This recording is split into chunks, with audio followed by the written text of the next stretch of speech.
Le 11 juin 1937 paraissait dans l'Action française la critique de François Vineuil consacrée au film La Grande Illusion.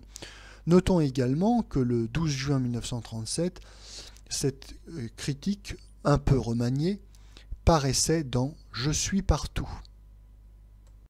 J'ai traité ici plusieurs fois M. Jean Renoir comme il était nécessaire de le traiter. Je rappelle qu'il a signé de son nom, l'an dernier, une grossière entreprise de provocation révolutionnaire, La vie est à nous, tournée avec les fonds de propagande communiste, et qu'aussi longtemps qu'il n'aura pas désavoué cet ouvrage, ce sera une tache sur le beau nom français qu'il porte. Je rappelle encore que M. Renoir rendrait des points aux plus fiefés menteurs de l'humanité.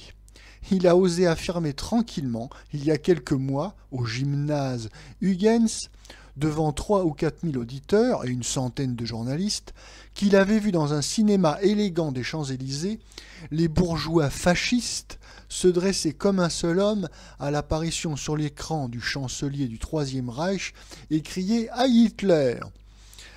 Un journaliste fasciste était donc en droit d'attendre avec une escopette et de taille le nouveau film de M. Renoir, que l'on savait consacré à la guerre et s'appelant La Grande Illusion.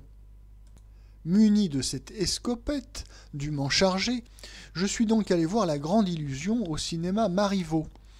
J'ai attendu, de scène en scène, pour lâcher ma mitraille. En toute conscience, je n'ai rien vu venir qui pût justifier cette mesure énergique. Je me disais, tout doit être dans la conclusion. Elle est, comme vous le verrez, d'une sobriété exemplaire. Chemin faisant, par contre, j'avais rencontré maintes images très belles, maints traits qui me touchaient, que j'approuvais du fond du cœur. Voici très sommairement la donnée du film, établie en collaboration avec le scénariste Spack. Un officier aviateur, fils du peuple, mécanicien dans le civil, du nom de maréchal, emmène en reconnaissance un officier d'état-major, aristocrate jusqu'au bout des ongles, le capitaine de Boldieu. Ils sont descendus par un as allemand, un obro pur sang, le capitaine von Ruffenstein. On les envoie dans un camp de prisonniers où le personnage le plus populaire est un juif français, le lieutenant d'artillerie Rosenthal. Après de multiples et courageuses tentatives d'évasion, ils sont enfermés tous trois, tels les héros de Cavalier, Scharnhorst et Spartacus Parade de M. Jean Desvallières, dans une forteresse que commande Ruffenstein, affreusement blessé à son tour sur le front. Grâce à un stratagème de Boldieu qui se fera tuer héroïquement dans l'aventure, Maréchal et Rosenthal parviennent à s'enfuir. Mourant de faim et de froid, Rosenthal blessé aux pieds, ils vont être recueillis par une paysanne wurtembourgeoise, dont le mari est mort à Verdun. Maréchal devient pour quelques semaines son amant, puis ils repartent dans la neige. À la frontière, une patrouille les aperçoit. Elle les a au bout de ses fusils. Un soldat tire. Le chef l'arrête. Laissons-les aller, va. Ils viennent de passer en Suisse. Les faits et gestes récents de M. Jean Renoir nous obligent à y regarder de plus près. Serait-on par hasard en présence du fin de la propagande communiste, qui n'aurait plus de communiste qu'une étiquette vague et contribuerait à réveiller le patriotisme, les plus solides vertus françaises, pour les mettre, par des voies détournées, au service du tsar Staline? Jusqu'à plus ample informé, cette hypothèse, dans le cas présent, me paraît fort romanesque. Monsieur Jean Renoir a-t-il voulu enfermer dans le meilleur film qu'il ait tourné à ce jour des intentions à lui? Elles sont en tout cas si secrètes qu'il est impossible de les découvrir. Quelques passages, paraît-il, auraient été supprimés. Mais ces coupures sont approuvées par l'auteur, nous devons donc juger son ouvrage tel qu'il nous le montre. Le titre, jusqu'à la fin, reste en suspens sur nos têtes, gros des menaçantes niaiseries du catéchisme international. Rien ne vient. Ce titre reste une énigme. Quelle est cette grande illusion? La patrie, Mais ce film est fort patriotique à sa manière. La fraternité des hommes, dans l'absolu, nous serions tout à fait de l'avis de M. Jean Renoir. Dans l'humble réalité, il nous montre au contraire une solidarité magnifique des êtres les plus différents par le sang, la langue, le rang, et que réunit une même infortune. Je ne vois pas que ce sentiment soit illusoire grâce aux dieux. L'illusion serait-ce encore celle que la guerre de 14-18 devait être la dernière. Si M. Renoir considère avec amertume que c'était une grande naïveté que de le croire, nous sommes entièrement de son avis. Nous sommes presque constamment de son avis. M. Renoir, qui s'est battu bravement, a été agacé durant toute sa jeunesse guerrière par le bourrage de crâne, l'image niaisement cocardière que certains civils se faisaient du poilu. Quant au bourrage de crâne, M. Renoir ferait bien de s'écouter parler, et singulièrement dans les meetings du gymnase Huygens. Mais laissons cela pour l'instant. On ne peut qu'approuver M. Renoir d'avoir voulu donner des hommes en guerre une image aussi vraie qu'il le pouvait. Il est indiscutablement parvenu à ses fins. Ses prisonniers sont d'un courage admirable, sans aucune espèce d'éloquence. On ne fait pas des professions de foi sous les balles. Sur une route étrangère où chaque maison cache un ennemi, on agit si on est assez fort pour cela. Ces geôliers allemands sont tracassiers, terriblement inquiets, avec leurs règlements en béton armé, devant l'ingéniosité, la gouaille élégante ou plébéienne de ces sacrés Français. Ils appliquent ce règlement avec rigidité.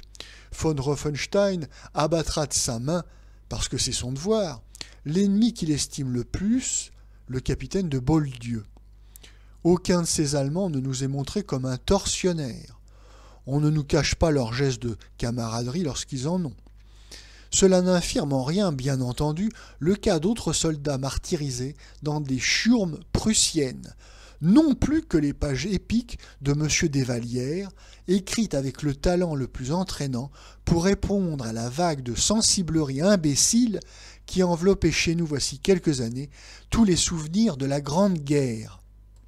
Le plaisant est que l'on puisse entendre aujourd'hui des hommes de gauche, les mêmes qui firent la fortune du malin Stresemann et mirent en doute les fusillades de Louvain, regretter un peu que M. Renoir ne nous ait pas montré des boches plus méchants. L'épisode de la paysanne qui recueille les fugitifs se déroule sans aucune concession feuilletonesque et il m'apparaît fort vraisemblable. J'ai bien connu, comme soldat et comme civil, cette hospitalité de la campagne germanique. J'ai vu des vieilles en Rhénanie qui remplissaient nos musettes de confiture, puis nous montraient au mur, quelquefois encadrant une petite gravure de Napoléon, les photographies de leurs fils, Ulan, Fantassin, tués à Verdun, sur la Somme.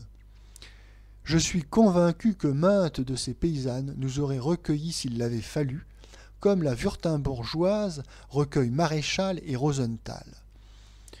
Et cela n'empêche pas que je me suis abonné à l'Action française dans l'année où je faisais mon service militaire en Allemagne, parce qu'en plein brillandisme, j'y avais vu la démocratie germanique élire à la présidence du Reich le maréchal von Hindenburg.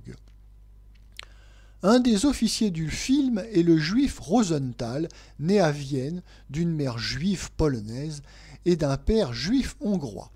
Antisémite convaincu, d'instinct et j'espère de raison, je suis enchanté que M. Renoir ait donné à ce juif un beau rôle. Je n'ignore pas que c'est là sans doute que l'auteur montre le bout de l'oreille.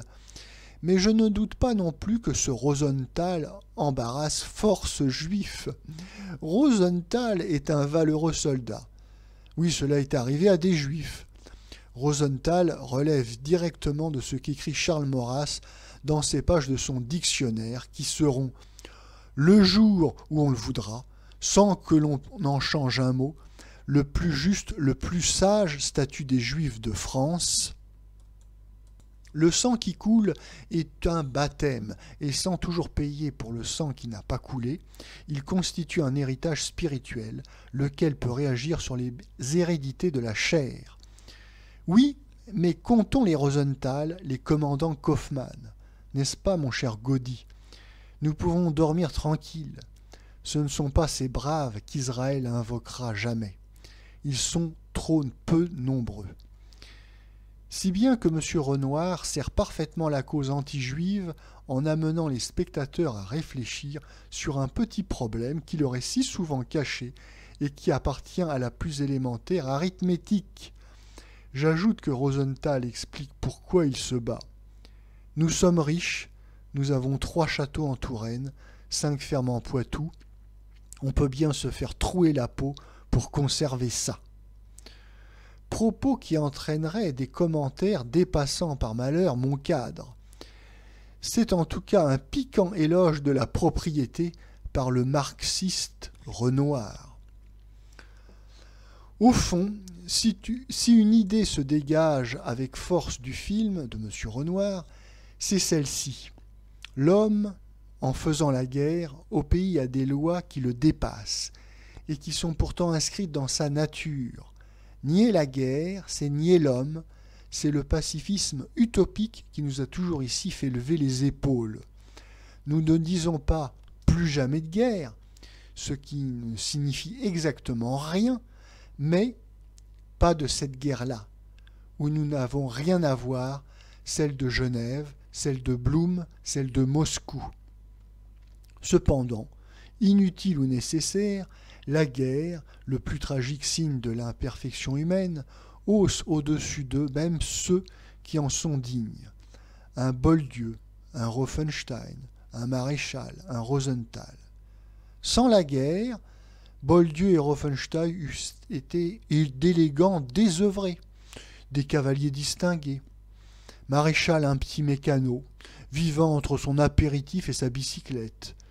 Rosenthal un vulgaire trafiquant d'argent. La guerre en a fait non seulement des braves, mais des êtres d'une humanité infiniment riche et noble. Monsieur Jean Renoir a des idées fort courtes. Le fâcheux est qu'il y attache parfois du prix. Il tombe dans le galimatia du crime de Monsieur Lange. Il a peut-être eu des idées en entreprenant la grande illusion. Son bonheur est de les avoir tout oubliées en chemin. Ainsi, nous n'avons plus affaire qu'à l'artiste. Il est le fils d'un grand peintre français. Il en a hérité une sensibilité visuelle qu'il a mise au service du cinéma et qui lui fait composer d'admirables tableaux. Voilà enfin un film où les objets retrouvent leur consistance, où la lumière n'est plus le banal pinceau électrique, dispensant sur toute chose le même rayon artificiel. Les tristes casernes en briques du nord de l'Allemagne, les chambres misérables, les campagnes prussiennes sous un ciel pauvre et chagrin, l'intérieur si humble et si net de la ferme wurtembourgeoise, sont vus avec un admirable souci de vérité, d'une vérité qui ne va presque jamais sans poésie. Et rien ne fait hors d'œuvre description. Le décor accompagne l'action sans cesse, il ne l'immobilise jamais. Les prisonniers français sont de vrais poilus. Les Anglais, les Russes sont de vrais Tomises, de vrais Cosaques. Tous paraissent habiter depuis des mois et des mois leur misérable défroque. Les Allemands surtout, ce que l'on n'avait jamais vu dans un film de chez nous, sont de véritables Allemands. Depuis les recrues, imberbes dans leur treillis, jusqu'aux pauvres diables de la Landsturm, paysans grisonnants et hâves, qu'engoncent leurs capotes en mauvais ersatz de drap. Voilà longtemps que l'on n'avait pas vu un film qui nous dépaysât à ce point, qui est si bien l'accent du reportage authentique. Le dialogue est excellent, juste, simple, les images se suivent selon un rythme très naturel et très souple, possédant une personnalité bien distincte à la fois des lenteurs allemandes et des découpages d'une habileté souvent un peu mécanique des Américains. Tout ici, d'ailleurs, goût du réel, sensibilité de l'œil, dédain des effets oratoires, n'est-il pas profondément français? Bon sang ne peut toujours mentir. Les réserves que l'on peut faire concernent surtout le capitaine de Boldieu. Je ne parle pas de ses propos désabusés sur l'aristocratie, en tête-à-tête avec Rauffenstein. Il est légitime de les tenir pour des opinions personnelles, des indications de caractère. Mais le personnage est un peu trop composé, je dirais presque trop idéalisé. Ce grand seigneur distant et magnanime est le seul dont certains traits soient arbitraires, encore que cela entraîne plusieurs scènes pathétiques. L'interprétation élégante, très intelligente, mais un peu sèche de M. Pierre Freinet souligne probablement ces traits. M. Jean Gabin c'est ne plus abuser de l'argot, du grasseyement faubourien. C'est son meilleur rôle à mon sens. M. Dalliot compose un très vivant Rosenthal. M. Carrette force un peu, mais après tout, n'est-ce pas dans sa composition de petit cabotin, la sobriété de Madame Dita Parlot est très touchante. M. Erich von Stroheim est enfin employé selon sa puissante personnalité, dans un Rauffenstein d'un relief extraordinaire. Je pense que La Grande Illusion est jusqu'ici le meilleur film de cette année 1937. Et maintenant, je mets mon escopette au râtelier en attendant la fameuse Marseillaise que doit bientôt entreprendre, à ce qu'on dit, M. Jean Renoir.